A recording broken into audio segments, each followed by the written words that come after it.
You're watching News 24 Live and I'm Jerusha Sukthi-O'Rath. Now, recently in Parliament, President Jacob Zuma admitted that when he initially proposed that young moms be separated from their babies so that they could finish their schooling, he initially proposed that in 2009, and when he did, he was met with much resistance from women all around the country. Now, of course, that doesn't seem surprising at all, yet more and more young women in South Africa are removed from their children because of their age.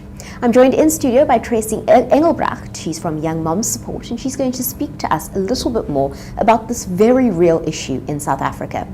Tracy, thank you so much for joining us today. Thanks for having me. Good to be here.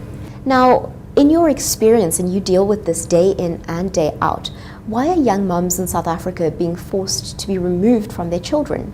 They aren't often forced in actual fact. You know, the practicalities are, if there is abuse or neglect, the normal channels that would be followed at any age of the mother is normally what happens.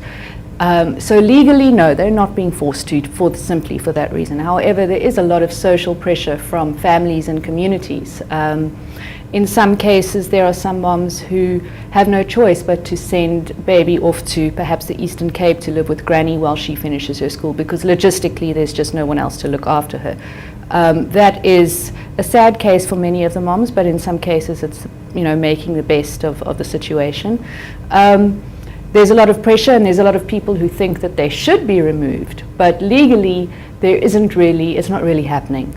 And Tracy, I think that's the really important thing to note at this moment, that if you are a young pregnant mom-to-be, and you are feeling real pressure from your family to be separated from your child, legally it is within your constitutional right, really, to stay with your child. Of course it is. As long as you are good for the child and the child is happy and well taken care of, there is no one that can take your child away. You know, obviously you've got to make sure that you're doing everything right and you're, you know, accepting your responsibilities, but nobody can just take your child away because you are young.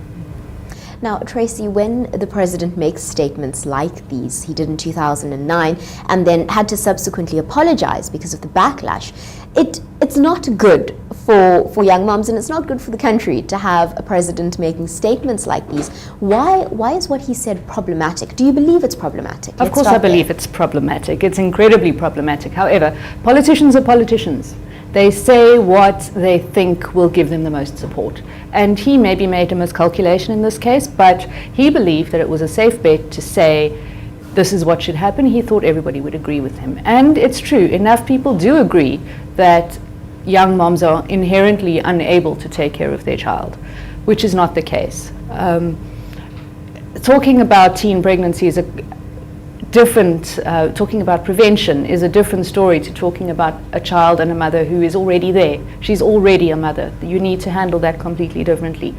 Ostracizing and vilifying and stigmatizing young mothers or mothers of any age is very dangerous. It's very bad for her mental health. She's not going to reach out for support if she feels like she's not struggling, like she's not managing. So it's bad for everybody. If a mother is not supported, she's not going to be the best mother she can be. Those mothers and those babies are already there. Now we've got a choice. We can make it better or we can make it worse. I'm not sure why anybody would choose to make it worse, but there you go.